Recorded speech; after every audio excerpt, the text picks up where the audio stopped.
Bismillahirrahmanirrahim. Assalamualaikum warahmatullahi wabarakatuh dan salam sejahtera. Rakan-rakan media yang saya hormati sekalian, pertama sekali saya mengucapkan rasa syukur kepada Allah Subhanahu Wa Taala atas kepulangan konvoi daripada Sudan pada petang ini. Dan seluruh rakyat Malaysia menanti-nantikan saat ini. Dan seperti yang kita sedia maklum, seluruh negara mengikuti secara dekat perkembangan yang berlaku di Sudan. Pertama sekali, bagi pihak kerajaan, saya ingin menyampaikan junjungan kasih Bawah Duli Yang Maha Mulia Yang di-Pertuan Agong atas keprihatinan baginda mengikuti setiap detik dan perkembangan tentang keadaan rakyat Malaysia yang berada di sana. Wakil tuanku pada hari ini turut bersama-sama dengan kita, iaitu Datuk Seri yang berada di sini. Yang kedua, bagi pihak kementerian dan tim yang mengendalikan urusan ini, saya juga ingin mengucapkan terima kasih kepada Yang Amat Berhormat Perdana Menteri atas keprihatinan beliau yang turut mengikuti setiap perkembangan dan juga mengambil langkah-langkah untuk memastikan supaya gerakan yang kita lakukan, operasi yang dilaksanakan dapat dibuat dengan sebaik-baiknya, termasuklah dengan menghubungi pemimpin yang terlibat dalam pertikaian di sana. Atas usaha itu juga kita telah berjaya melaksanakan misi kita meskipun dalam keadaan yang begitu sukar. Yang ketiga, saya juga ingin mengucapkan tahniah dan penghargaan kita kepada tim operasi daripada Malaysia dan yang berada di Sudan. Tim operasi di Malaysia melibatkan pelbagai agensi, manakala tim di Sudan diketuai oleh Datuk Ambassador kita atau duta kita yang berada bersama di sebelah saya, iaitu Datuk Razdan. Dan ini merupakan satu usaha bersama untuk memastikan keselamatan rakyat kita dapat kita keluarkan daripada kawasan kancah peperangan. Dan perjalanan mereka yang begitu panjang sekali daripada Khartoum hinggalah ke Port Sudan yang mengambil masa 30 jam melalui sepanjang lebih daripada 1,300 km dengan pelbagai halangan, pelbagai cubaan, dan akhirnya pada hari ini mereka dapat sampai dengan selamat di KLIA. Dalam pada itu, saya juga ingin mengucapkan terima kasih kepada pihak kerajaan Arab Saudi, pihak kerajaan UAE, khususnya Presiden UAE yang memberi perhatian yang sangat khusus akan keadaan rakyat Malaysia kita.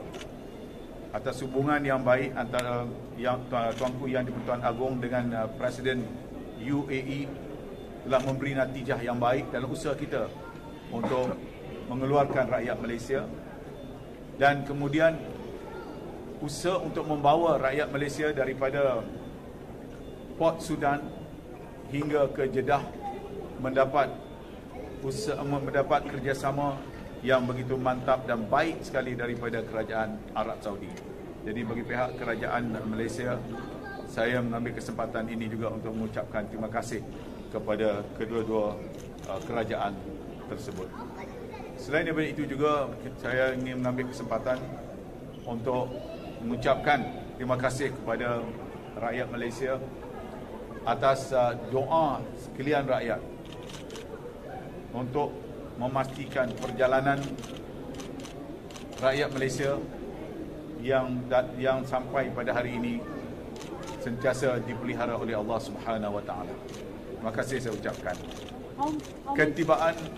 Ketibaan pada hari ini melibatkan 33 iaitu 30 rakyat Malaysia dan 3 lagi daripada rakyat Palestin, satu rakyat Filipin dan satu lagi daripada Thailand. Terima kasih. So, could you introduce how many citizens from other countries? There are 3 of them. I just mentioned. Yeah, I know. 3 of them. Or you want to recognize them?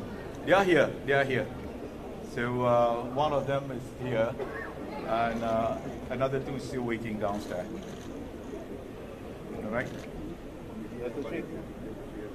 These are coming back. Yeah, they are with us now. They are with us.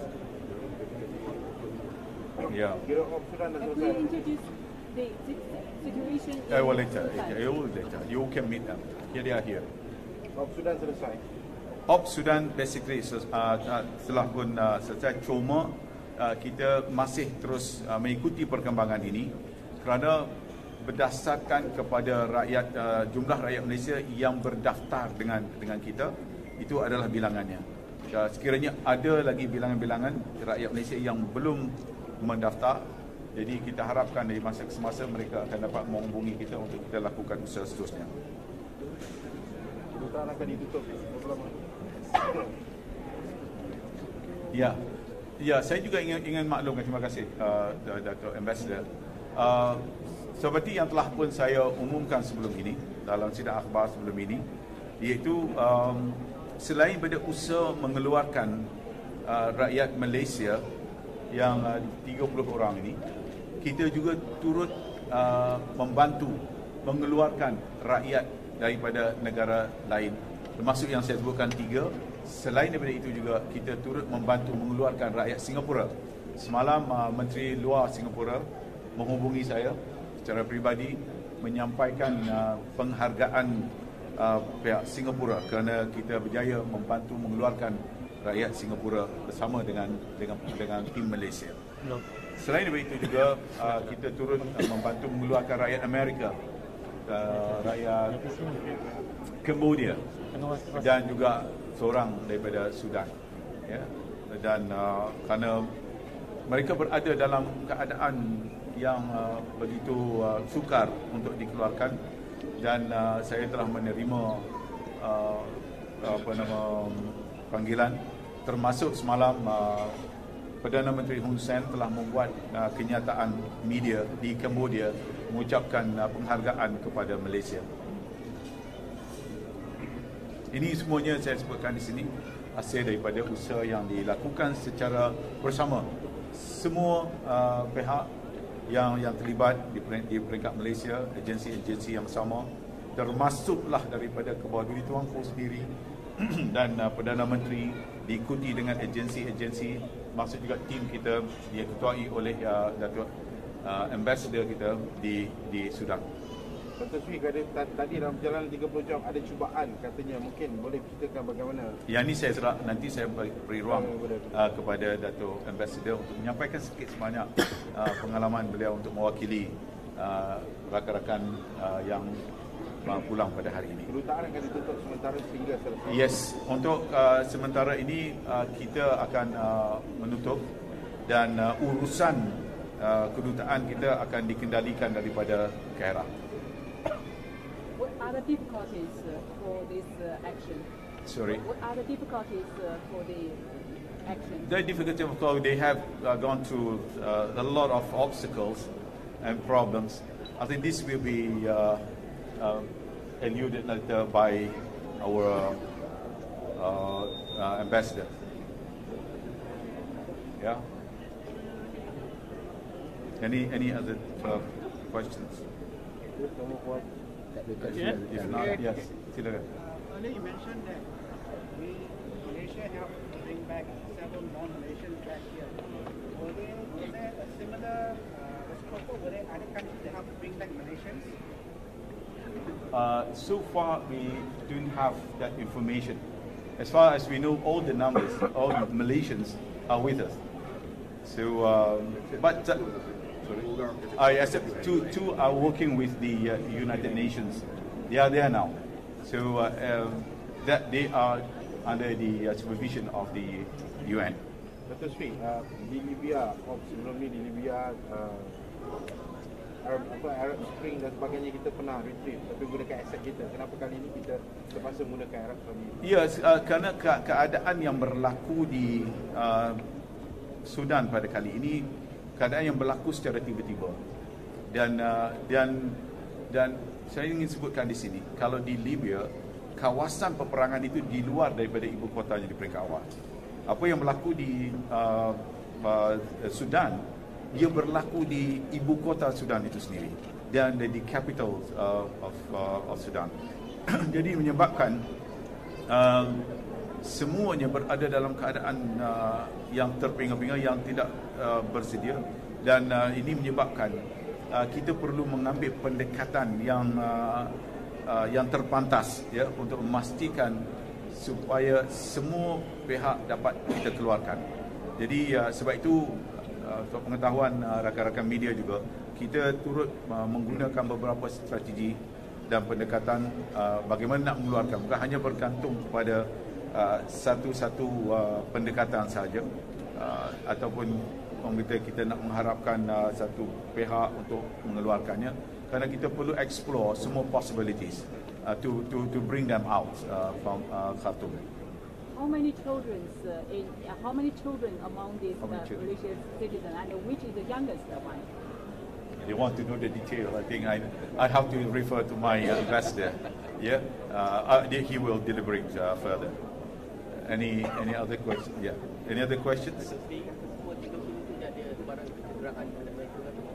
So far, alhamdulillah, I asked that same question just now for information. I just want to make sure semuanya balik dalam keadaan yang selamat.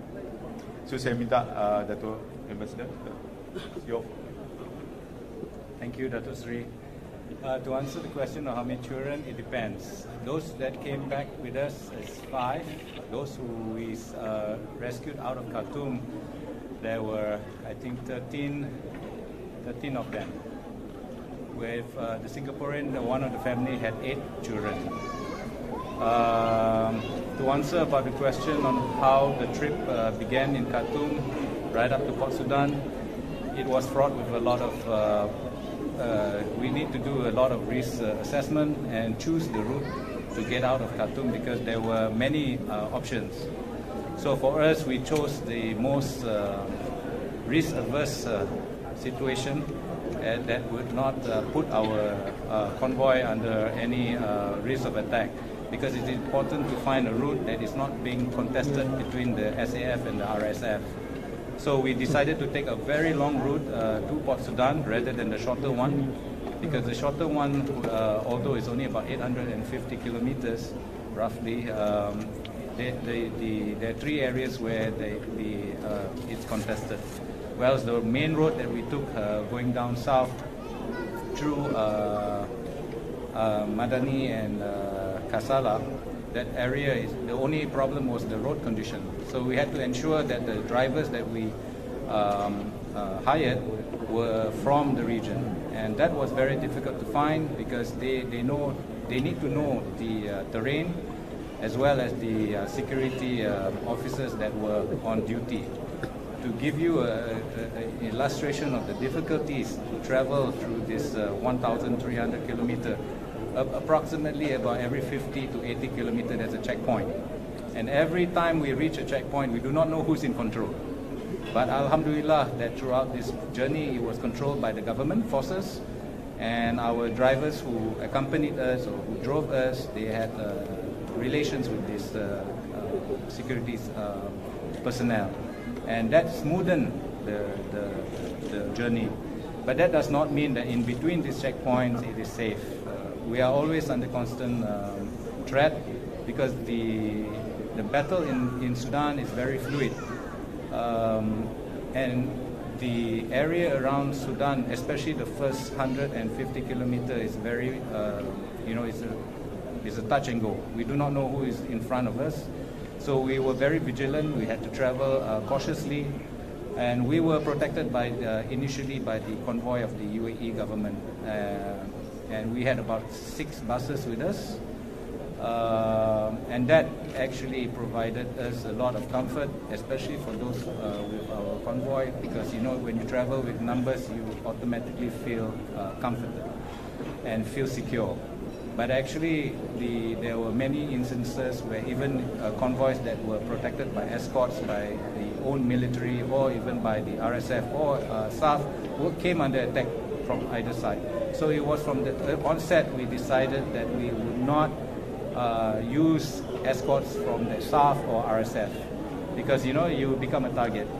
So we had to take that risk, and of course with close coordination with Wisma Putra, we decided to take this route to Port Sudan. Alhamdulillah, during the trip, I think the risk that we had was actually how long we will be on the road. We didn't know because things changed while we were traveling. We were supposed to arrive in Port Sudan at 3 a.m. on the 24th, but we couldn't make it and arrived 12 hours later because in Sudan you are not supposed to travel on roads after midnight to 4 a.m. So we had to make a call to stay, and because initially the plan was not to stop at all because there are so many dangers. When you stop at any public location, you might be hijacked by other people who are trying to escape. So we don't have close personnel, what you call as security armed security with us. So it is something that we from the beginning said we would not do. But unfortunately, because of the circumstances, we had to stay overnight in Kassala for about until Subuh. So after that, we decided to move, and then we realized why, because the roads were, if you can call it a road, but it's full of potholes, and the side of the road has collapsed, the shoulder of the road has collapsed, and you go into it's not there's a dip, maybe about 3 or 4 feet. There were some vehicles who actually tried to travel and did not make it. So, and that area is, you can be ambushed because you are going through a mountainside, through a mountain ravine. So it's better to travel in the daytime. But then once we arrived at Port Sudan, there were a lot of other issues because there were strict security checks. But Alhamdulillah again, because we had many, I think we were with the South Koreans and the Japanese, so they were in front of us, and when they allowed it, they all said that we are part of that convoy, so all of us were waved through. But there was a huge traffic jam there that for the locals, it would take about 2 or 3 hours to get into the city. The city is packed. It's full of UN personnel and other evacuees. So we had to make sure that we had to find accommodation and supplies because we were running out already. We couldn't carry much because we only had one or two bags with each of us, and the embassy had provided food enough for 2 days. And we had to restock again in Port Sudan because we need to find out which way out. And Alhamdulillah, the Kingdom of Saudi Arabia came to assist.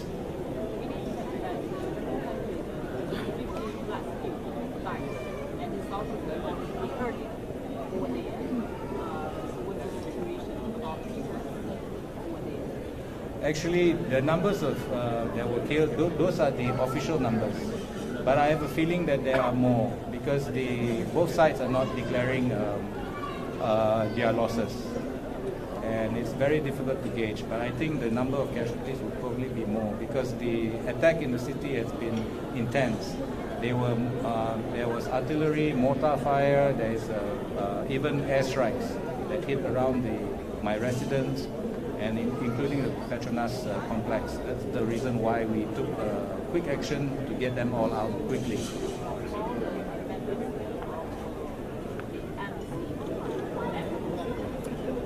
I'm not sure whether all are here, but I know that most of the embassies and the international organization had already embarked on their evacuation plans. I think majority have gone out.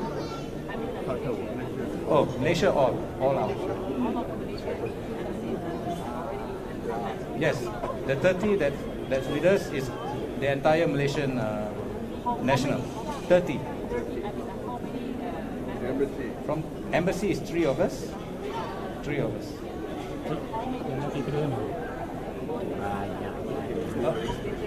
Amongst the embassy, there's 3 plus 2, 5. A baby. I think it's a baby. I think 1 year old. Yes. Yes. Any other questions? Okay, thank you. Okay, thank you. The situation in your program. First time in Sudan, you mean? You mean the situation? For your experience as the ambassador. Okay, dekat sana ini kali ketiga kita ada isu dekat Sudan, ada konflik. Bermula selepas bila Presiden Bashir turun, mula ada demonstrasi di Adbara sebab harga roti meningkat. So susulan daripada harga roti meningkat, ada banyak rusuhan di beberapa bandar di Sudan. And then dia dia jadi lebih serius. And then apa yang lain daripada lain, mengikut sejarah politik Sudan, rusuhan bermula di Khartoum sendiri. Itu yang mencetuskan perperangan di antara civilian dengan military. And then itulah yang menyebabkan Presiden Bashir letak jawatan. And then dia punya Transitional Military Council mengambil alih. And then dia buat perundingan. Itu krisis pertama. Tapi perkara ini berlaku, dia transitional government tu telah memerintah Sudan untuk 2 tahun sebelum pihak military ambil alih sekali lagi. So itu berlaku pada 25 Oktober 2021. So then pada masa itu Hemeti dengan Burhan masih berkawan. Tapi selepas setahun lebih transition ini tak mendapat apa-apa perkembangan. Ekonomi Sudan semakin merosot. Orang ramai rasa kecewa dan dua-dua leader ni pun juga nak jadi ketua negara tersebut. Dan jadi bila rundingan dengan UN, trilateral mechanism dengan Amerika Syarikat, dengan Quad countries untuk membawa mereka bersama. Tapi pada hari Jumaat tu saya difahamkan mereka mempunyai satu mesyuarat. And then susulan atau keputusan mesyuarat itu adalah untuk mereka stand down. Tapi tak tahu apa berlaku di antara awal pagi Sabtu, saya faham bahawa Burhan membuat keputusan untuk actually dia punya situasi sebenarnya kita tak tahulah siapa yang mengambil tindakan yang pertama. Tapi ini bukan official statement. Ini apa? Kita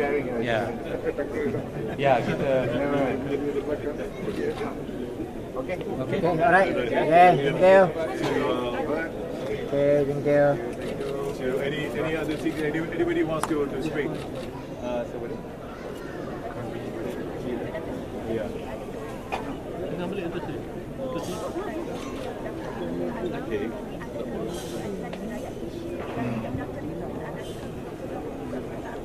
Ya. Saya telah sebutkan tadi bahawa bagi rakyat Malaysia yang kemungkinan berada di sana, kita akan pantau dan kita akan usahakan juga bagaimana untuk mengeluarkan mereka. Ya, sebab ini menjadi tanggungjawab kita. That's our commitment. In fact, I have spoken this matter also to Sudanese embassies here to help. I want to also extend our appreciation for the help rendered throughout the process as well. We have the CDA here with us. Jadi dalam arti kata yang lain, kita mengucapkan kita akan pastikan supaya yang kalau sekiranya ada sehingga setakat ini berdasarkan maklumat Embassy Malaysia di sana dan juga daripada duta kita belum ada, melainkan kalau sekiranya ada, insya-Allah kita akan lakukan. Okay, thank you. Okay, thank you.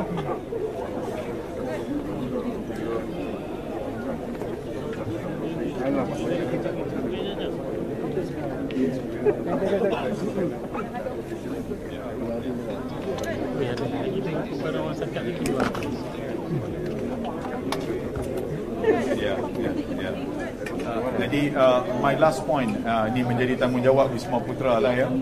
Seperti biasa apabila berlakunya suasana